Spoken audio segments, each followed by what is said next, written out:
Welcome to Banaras, जिसे हम oldest living city के नाम से भी जानते हैं। इसे कई लोग काशी और वाराणसी भी कहते हैं। तो चलो मैं आपको दिखाती हूँ कि बनारस में हमने क्या क्या किया और कैसा रहा सफ़र। Good morning guys. तो फाइनली अराउंड 7 बज रहे हैं और हमारा मॉर्निंग आरती जाने का प्लान पूरे तरीके से कैंसिल हो गया है, क्योंकि कोई भी उठने के लिए तैयार नहीं है, क्योंकि सब 1 बजे के बाद सोए हैं।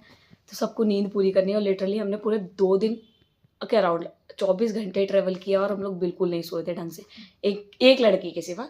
आप जानते हो कौन है हमारे यहाँ की कुंभकर्ण? ये गीता नाम की जो लड़की है वो ही है सबसे ज़्यादा सोतली। बाकी तो सब उठ चुके हैं, पर ये लोग बिस्तर छोड़ने के लिए नहीं तैयार और हम लेट हो रहे हैं। और आज हमें पूरा प्लान चेंज हो गया है। जो हमने चीज़ें कल करने का सोचा था वो सारी आज शिफ्ट हो गई हैं और कल ज़्यादा हमारा प्रोडक्टिव डे होगा एज़ कम्पेयर टू आज। लेकिन आज भी काफ़ी जगह जाना है, पर ये उठेंगे जब तो हम जाएंगे तब तो हम कंटेंट शूट करेंगे, लेकिन कोई उठने के लिए तैयार नहीं है। आप देख सकते हैं कैसे घोड़े बेच रहे हैं। ये देखिए, ये उठ चुके हैं लेकिन ये बिस्तर नहीं छोड़ रही हैं दोनों की दोनों। और ठंड इतनी भी नहीं लग रही है, लेकिन पानी में छूते ही लग रही है। तो फाइनली हिम्मत करके हम सब लोग फटाफट से हो गए रेडी, नहा धो के। और यहाँ हम सब लोग ट्यूनिंग कर रहे हैं, क्योंकि हम घर से ही सोच के आए थे हम एक दिन पक्का स्कर्ट पहनेंगे और ब्लैक टॉप पहनेंगे। और यहाँ हमने फटाफट से बना ली एक डांस की रील, जो कि आपको शॉर्ट्स में बहुत जल्दी दिख जाएगी। उसके बाद फटाफट निकल के हम लोग चल पड़े काल भैरव मंदिर जाने के लिए। पहला हमारा डेस्टिनेशन था काल भैरव मंदिर, जहाँ हम फटाफट से पहुँच गए।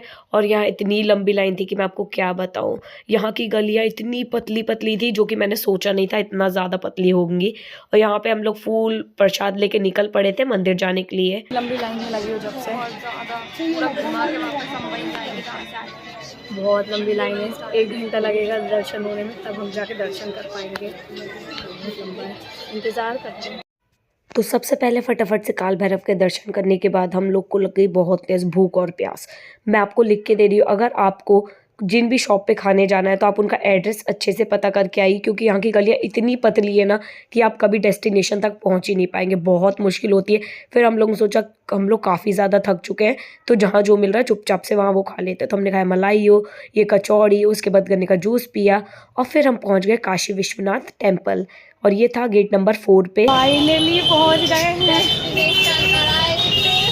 बहुत गर्मी है। तो सबसे पहले गेट नंबर 4 पे पहुंच के हमने लिया सुगम दर्शन का पास। तो ये वीआईपी पास होता है, जो मात्र 250 रुपये का होता है और ये आपको काफ़ी लंबी लाइन से बचा लेगा। आप सीरियसली अगर अफोर्ड कर सकते, वो जो कि आजकल जनरली लोग कर लेते हैं, तो प्लीज़ सुगम दर्शन का पास ले लेना, क्योंकि लाइन इतनी लंबी है ना कि आपको 2 से 3 घंटा लग जाएगा दर्शन करते करते। और उसके बाद हम लोग यहाँ बैठे थे, मेरे पापा लगे थे कि फॉरेनर्स के साथ फ़ोटो ले लो, फ़ोटो ले लो। तो हम लोग बहुत हंसी मजाक कर रहे थे। उसके बाद हमने कटाया ये पर्ची और फिर हमने लिया ये पास। और इससे आपको ना बैग रखने का भी मिल जाता है चांस। आपको वहीं पे बैग में लिपस्टिक रखनी है तो आप हो सके तो लेकर ही मत आइए। और उसके बाद हम लोग लग गए लाइन में। लाइन में लगने के बाद आपको अंदर फ़ोन अलाउड नहीं होता है, तो हमने फटाफट से दर्शन करे फ़ोन रख के। और उसके बाद हमने यहाँ पे आके थोड़ी सी वीडियो फ़ोटोज़ ली, क्योंकि आपको जगह मिलती है जहाँ वीडियो फ़ोटोज़ बना सकते हो।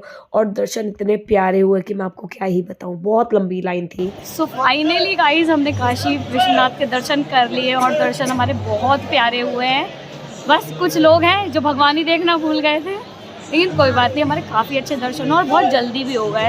इतना टाइम लगा नहीं, जितना हमें इतना लगा नहीं था कि इतनी जल्दी दर्शन हो पाएंगे, लेकिन काफ़ी जल्दी हो गए। तो मैं आपको भीड़ दिखाती हूँ। हमारे जल्दी सिर्फ इसलिए हुए हैं क्योंकि हमने नहीं, सुगम दर्शन का, बेसिकली सुगम दर्शन का जो पास होता है, मैं उसकी डिटेल आपको बाद में दूंगी, वो ज़रूर ले लेना। बहुत आसानी से हो जाएंगे और 250 रुपये का है बस। आपको मिलते हैं अगले डेस्टिनेशन पर।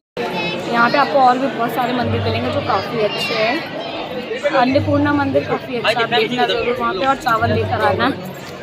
अंशु का मानना है कि चावल लेने से घर पे चावल, मेरा नहीं, पंडितों का मानना है। पंडितों का मानना है कि घर पे चावल रखने से आंटी भी कमी।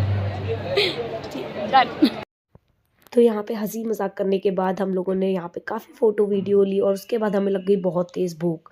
इतनी ज़्यादा भूख लग रही थी तो हमें जहाँ जो होटल मिला हमने खाना चालू कर दिया। तो सबसे पहले खाया हमने ये डोसा, और मेरे पापा परेशान हो गए थे क्योंकि हमसे जैसे ही पूछा जाता था क्या खाओगे, हम लोग एक ही चीज़ बोलते थे, कुछ भी जो तुम्हें खाना हो, कुछ भी जो तुम्हें खाना हो। तो मेरे पापा तो चिढ़ गए थे कि कुछ खाना भी है कि नहीं खाना है तुम लोगों को। तो हमने फटाफट से डोसा और ये सब खाया, और उसके बाद हम निकल गए काशी चाट भंडार के लिए। काशी चाट भंडार इतनी ज़्यादा फेमस है ना वहाँ की, आपको ऐसे भीड़ दिखेगी कतार में। तो यहाँ के टमाटर चाट काफ़ी ज़्यादा फेमस है, तो हमने सोचा क्यों ना पहले टमाटर चाट ट्राई करते हैं।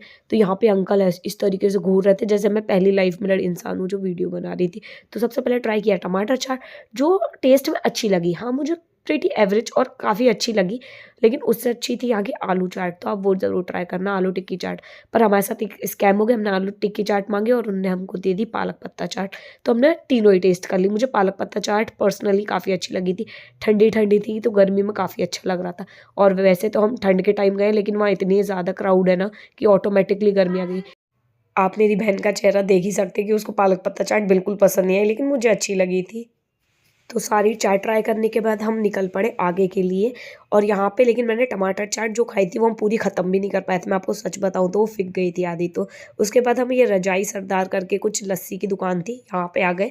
इनकी लस्सी और रबड़ी काफ़ी अच्छी थी, लेकिन मुझे मिल्क प्रोडक्ट पसंद नहीं है तो मैंने तो नहीं खाया था, लेकिन मेरे पापा का रिव्यू सुनिए।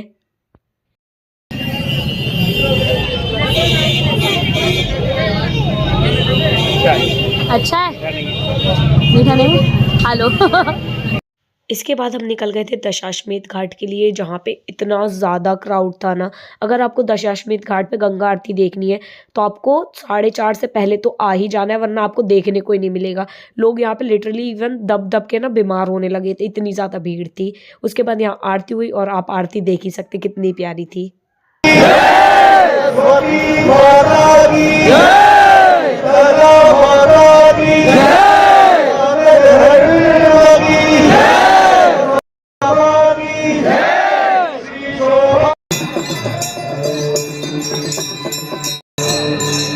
तो अब मैं आपको बताती हूँ कि जैसे ही गंगा आरती होगी उसके बाद क्या हुआ।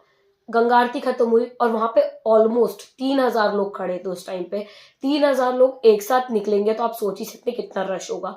वहां पे इतनी ज्यादा भगदड़ मच गई, इतना ज्यादा रश था। ये बोलो वहां के जो अरेंजमेंट थे वो काफी अच्छे थे, वो लोग काफी अच्छे से मैनेज कर रहे थे।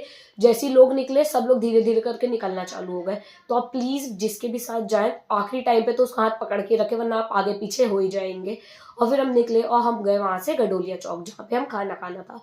मैंने एक चीज नोटिस करी बनारस में कि ऐसे तो लोग काफी अच्छे हैं, काफी पोलाइट है, काफी अच्छे हैं, लेकिन जहां पे उनका देखते हैं कि भीड़ बढ़ रही है वो इतने ज्यादा बदतमीज और रूड हो जाते हैं कि मैं आपको क्या बताऊं। जैसे कि हम लोग जैसे ही खाना खाने गए वहां पे सारे होटल वाले एक नहीं 3-4 इतनी बदतमीजी से लोगों से बात कर रहे थे। खाना खाना है तो खाओ वरना उठ के जाओ, ये वो। मे भी हो सकता है कि इतने लोग हैं तो उन्हें लगा हमारे कस्टमर कहीं नहीं जाएंगे, लेकिन इतनी बदतमीजी करना सही नहीं, क्योंकि टूरिस्ट आते तो एक्सपीरियंस अच्छा होना चाहिए rather than कि वो याद करें कि वहां पे इतनी बदतमीजी से बात करी जाती है। तो ये मुझे बस थोड़ा सा ड्रॉबैक लगा था, बाकी तो ओवरऑल ठीक था। जिसको जहाँ खाना था सब खा पी के लौटा है। उसके बाद हम होटल आ गए और वहां के सो गए। और अगली वीडियो में आपको बताऊंगी नेक्स्ट डे हमने क्या क्या किया, और नेक्स्ट डे से तो हमारे साथ क्या क्या हुआ मैं आपको बता नहीं सकती। तो वेट करना अगले ब्लॉग के लिए, और शॉर्ट्स आते रहेंगे।